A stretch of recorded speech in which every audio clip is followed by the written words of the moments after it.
BC బిడ్డల ఆత్మగౌరవం JSP, BC రాజ్యం కోసం పుట్టిన జేఎస్పీ.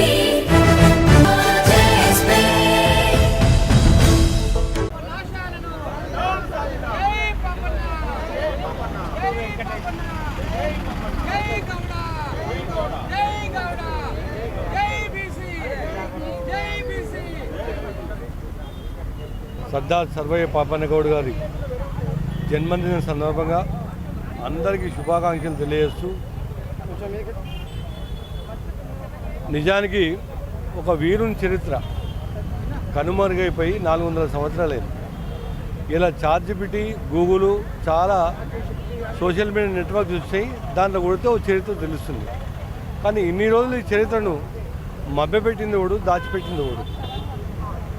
అంటే ఒక వీరుని చరిత్ర, ఈ బలహీన వర్గాలకు చెందిన చరిత్ర తెలిస్తే కనుక వీళ్ళు కూడా ఎడ్యుకేట్ అవుతారు, ఉద్యమాలు చేస్తారు, మేము కూడా రాజ్యాధికారం అడుగులు వేస్తారనే ఉద్దేశంతో ఆ రోజున్న అగ్రకుల నాయకులు ఈ చరిత్రను తొక్కిపెట్టడం జరిగింది.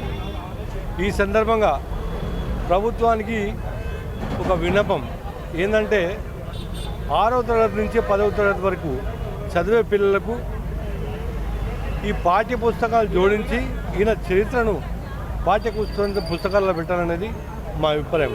దీనికి ప్రభుత్వానికి ₹1 ఖర్చు ఉండదు.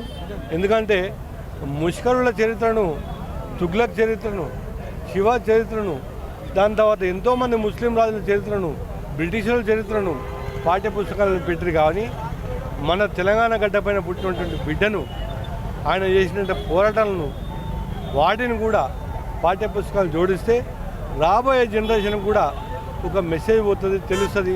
మా జాతులలో కూడా ఒక బలమైన బిడ్డ ఉండే, ఓ రాజరికం కలిగిన అలాంటి ధైర్య సాహసం బిడ్డే అని చెప్పి తెలిసే అవకాశం ఉంది. కాబట్టి ఈ దిశగా అన్ని సంఘాలను కూడా రిక్వెస్ట్ చేస్తున్నా, ప్రభుత్వమైన ఒత్తిడి తీసుకొచ్చి పాఠ్య పుస్తకాలలో ఈయన చరిత్రను ముద్రించవలసిందిగా విజ్ఞప్తి చేస్తున్నాం. Thank you.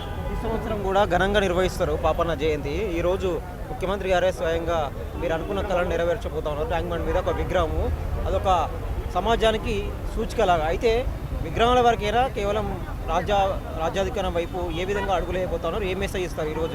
ఇప్పుడు విగ్రహాలు అనేది మనం గౌరవించుకోవచ్చు, కానీ ఆయన చేసిన పోరాటాలను ఎప్పుడైతే మనము దాన్ని అవలంబిస్తామో అప్పుడే నిజమైన స్వతంత్రము, నిజమైన ఈ బీసీ బిడ్డలు ఇలా రాజ్యాన్ని వెళ్ళాలి. సరే, ఒక రెడ్డి అయ్యండి, ఒక పెడుతుండొచ్చు, దానికి వేరే ఇది కాదు.